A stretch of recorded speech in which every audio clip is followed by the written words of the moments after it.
Hey, what is up guys? Shinobi here, bringing you guys another WoW Classic video. We're leading up to the launch of WoW Classic, counting down the days. August 27th, almost here. I'm going to be going ham on my stream. Twitch.tv/Shinobi live marathon streams every day, giveaways, all kinds of cool stuff. Make sure you check it out. Links down below, as well as my Discord, so you can stay connected with my streams, my YouTube, and my community. In this video, I want to talk about 10 general tips, just kind of helping you out along the way. Maybe you played vanilla back in the day and you forgot about some of this stuff, or maybe you never played before and maybe some of these things help you. So these are just more general tips, more basic stuff. As time goes on and people play more and they start getting more used to this stuff, I can start coming up with a little more advanced tactics for people, but we're just starting kind of basic here. So let's get into the first one. First one here is weapon training. So yes, that is a thing. If you have a weapon, you need to be able to hit a mob a certain amount of times before your weapon training goes up so you can more consistently hit those mobs. This is very important. And weapon training, you have to also keep in mind that, let's say you're playing a hunter and you just did Wailing Caverns and you got done and you got the sword that you get from the quest from Wailing Caverns. You're like, oh great, got this sword, but I can't use it. Yes, you can. You have to go to Undercity. So typically swords are learned in Undercity, axes are learned in Augermar, maces are learned in Thunderbluff. That's kind of the rule of thumb there. So that way you know where to go to train certain ones, and it costs, some currency to learn that, and then you got to train it up. So now I'm going to give you some tips for training up your weapon skill. So what you want to do is you want to use skills that cost very little mana, but you can spam very frequently without killing the mob. So to give you a few examples. So as a hunter, you have Wing Clip. Use the lowest rank of Wing Clip, have your pet aggro the mob, then just spam Wing Clip on the mob over and over again. You're not going to kill the mob, for a little while anyway, and it's going to help you get a lot more of that up there, and those are instant attacks. Same thing with Warrior, spamming Hamstring. With the Rogue, spamming your Sinister Strike, which is pretty much the same as you normally would be doing anyways. That's a few examples, and that's pretty much what you want to do to build up that weapon skill. Disenchanting. Everyone, anyone can be a disenchanter. And it's actually beneficial because you need enchanting. Fresh enchanting, level 1 enchanting, you can already start disenchanting items, and you gain skill points for disenchanting those items as well. This is something that's useful because let's say you find a bunch of greens, BOE greens, while you're out there doing quests and stuff, and then you're about to go to the auction house and sell those greens, and you're like, man, the green only sells for like barely more than what I vendor it for, but if I disenchant it, I can sell that material for maybe even more. And you should utilize that to maybe make you a little bit of extra gold, or most of the time you're just gonna be vendoring items during the leveling process, but it can be very, very beneficial and something that a lot of people forget they can do. Next one here, this is probably the best tip on this entire list, and that is being selfless, not selfish. Selfless goes a long way. Remember, the people on your server, get used to them because you're going to see them for a long period of time, and they're going to see you, and they're going to remember. They're going to remember the interactions that they had with you, mostly. And you want to leave a good impression, right? If you see someone getting ganked, help them out. If you see someone struggling to kill a mob, help them out. If you see somebody, about to die, help them out. If you see someone else doing a quest, join a group with them. Hey man, let's do this together. Let's not split up the mobs. Let's do this together. It goes a long way to be helpful to other people, and they remember that stuff, and they will invite you to groups later on, or they'll help you out with stuff later on. I can't tell you how many times back in vanilla, back in the day, I would literally just be questing in an area and I would just make a friend because I was nice to somebody, and then he would message me and be like, hey man, do you need any help with this or with that or whatever? It goes back and forth. You help them, they help you, it goes back, and you want people like that. You want people to help you out, and you want to help people out.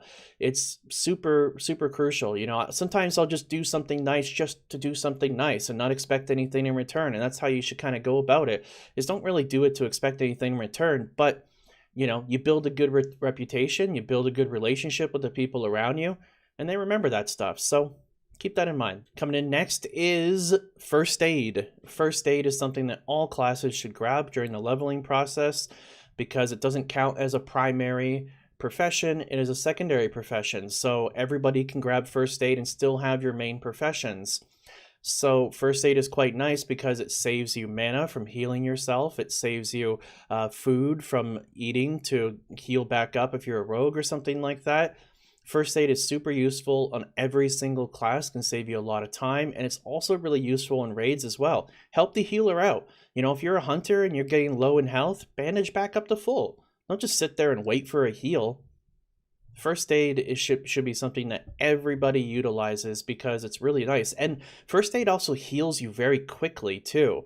When you rank that up all the way to 300 and you get those nice heavy rune cloth bandages, ooh, like you go from like 20% health to like full health in a few seconds. It's quite nice. So keep that in mind. First aid, super important. Moving on next to another profession that's really useful, and that is skinning. This is one you'll be able to level up quite nicely during the leveling process, and it also will make you a lot of gold. Don't really even think about selling the skins on the auction house. Some of the ones like the thick leather, you know, maybe even heavy leather, you might want to hold on to later on, like the higher level ones, because you can sell those in the auction house later and make a good profit off of them. But when you're getting up to level 40, sell all of the skins that you get to help you get that first mount. Skinning is just super, you know, useful to have. It's just easy. You're going to be killing lots of beasts along the way, so you're going to be able to utilize the extra gold in your pocket. And it's something that everybody, I think personally, everybody should have, because you can level profession any other time. But these types of professions, you only really want to do while you're leveling. So I recommend it. Next thing here is only buy core skills. So I'm going to leave you a link down in the description below to a website called Classic DB. On there, you can click on your class. And when you click on your class under skills, you'll be able to, and I can show you what it looks like on the screen here. So let me go ahead and pop that up for you there. So let me bring up.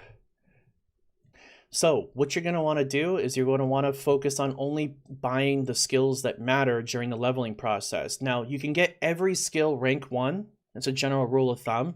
But then after that, don't keep ranking up because some of them are like useless and you're just wasting gold. And that's something every class can utilize. So let me show you here. So if you zoom over here, we can see this is Classic DB. I'll leave this website down below. All you do is you come over to database and you see spells, class skills. Let's click on Hunter, for instance. So you look at Hunter and you say, oh, so at level 1 I get this, level 4 I get this, level 6 I get this, and you can see all the different levels. And this can also help you plan to go back to town on when it's worth it to go back to town. Or if you're just going to go back and it's not going to be worth it, you're not going to buy any skills that you wanted anyways, so you just wasted time. So you could take a look here, like for instance, Aspect of the Hawk, you're going to want that, right? You're going to want to rank that up because you're going to get attack power. It's going to help you level more efficiently, right? You have like Men Pet, it's going to keep your pet alive, you know, Arcane Shot, this is going to help you level more efficiently, Serpent Sting. But Track Humanoids, you don't really care about it, right? It doesn't really do a lot for you. You have, let's see, some other ones that are kind of useless. Distracting Shot, don't really need it during the leveling process. Even Scare Beast, maybe, yeah, you probably grab Scare Beast. Eagle Eye, don't really need it. Eyes of the Beast, sometimes you could use it, so maybe you could consider it. Mongoose Bite, I never buy this. It's like pretty useless. You will need, so you get the point. Utilize this. So it helps save you some gold along the way during the leveling process. And I highly recommend coming here and seeing which ones you need to look out for and which ones you can just kind of scratch off the list. Next thing here is dungeon quests. So a lot of the dungeon quests that you're going to get while doing dungeons is going to come from the main cities. For instance, giving an example with RFC, Ragefire Chasm, in Orgrimmar. There is 2 quests from Thunderbluff, there's 1 quest in Orgrimmar, and there's 1 quest in Undercity. So if you go around and collect all those quests, these quests typically are shareable, but sometimes they aren't. Like for instance with Wailing Caverns. There's a quest chain in Crossroads that you do that sends you to Thunder Bluff, and then you finally can grab the quest there, and you can go do Wailing Caverns and grab that quest. So keep that in mind. Like for Wailing Caverns, I think there's like what, 7 or 8 quests total you can get.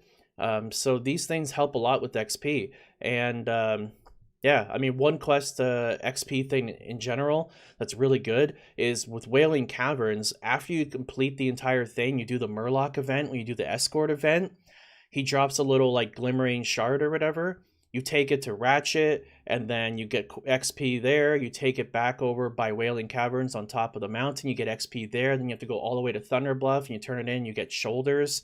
I believe you get Shoulders, and you get XP there. You get like 8,000 XP just from like doing that Murloc event at the end. It's pretty crazy. It's a lot of XP. So, you know, if you're going to do dungeons, get the quests, and you know, make sure, and also some like really useful weapons, by the way, too. Like for Rogue, getting the sword from Wailing Caverns is nice. Getting the sword, I believe it's a sword from Scarlet Monastery. I believe it's a quest in Undercity, I think. You also have the Vanquisher Sword, which is also really good that you get from doing a dungeon. You have the Thrash Blade, which you can even use into raiding, that you get from killing Princess Maridin in Maridin. And that's a quest that you grab from your quest hub over there in Destolis. So yeah, there's some like really useful quest items that you get, and so you should utilize this. So big thing for you there. Another thing here would be add-ons in general. A few add-ons that are nice are things like Questy, to help you determine where you got to go for quests and such like that. You also have like a postal type one that allows you to loot a lot of stuff from your, you know, a lot of the basic stuff. Like think about add-ons nowadays and just think of like the go-to ones that you just have to have. Use those in WoW Classic as well. Most of those are going to be in WoW Classic. So, but yeah, Questy I think is the big one there, because that one's going to allow you to, you know, level more efficiently. It's something that everyone can utilize. But you know, that's up to you if you want to use specific add-ons. You don't have to, but I'll leave a link down in the description down below that gives you a list of a bunch of different add-ons you can use.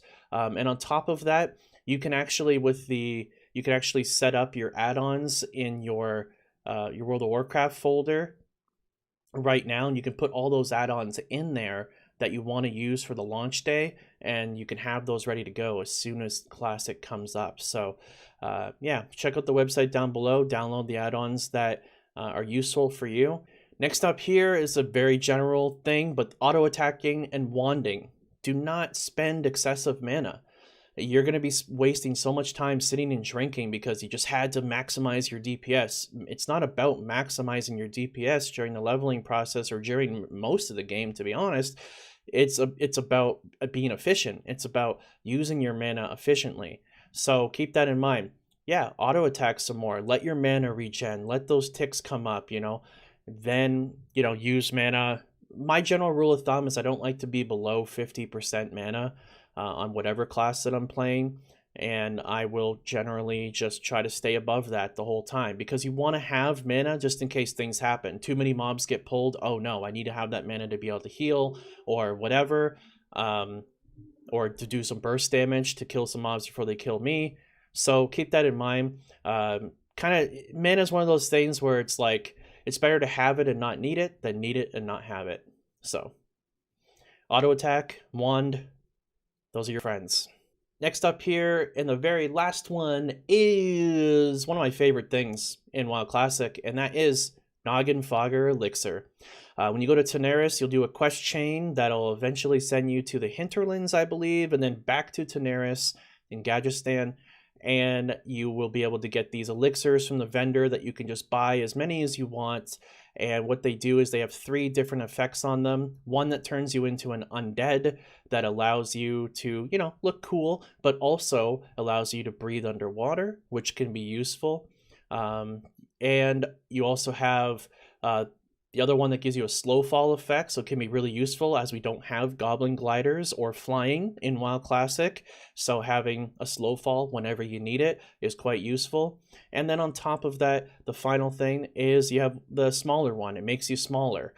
This is actually kind of useful in some situations, helps with hitboxes and makes it, this is one that a lot of people like to use in PvP to kind of make it hard for people to like click on them and stuff like that from far away, because tab targeting can only do so much from such a range. So yeah, anyways, Noggenfogger Elixir, definitely awesome and something to look forward to there in WoW Classic to help you out with, various things. But yeah, or you just want to look like a cool skeleton, because it does look pretty sweet. So anyways, that's all the tips for today, guys. There's plenty more where that came from. Can't put them all in one video though, but that's just some of the ones that I wanted to share. Maybe some of these helped you out, maybe they didn't.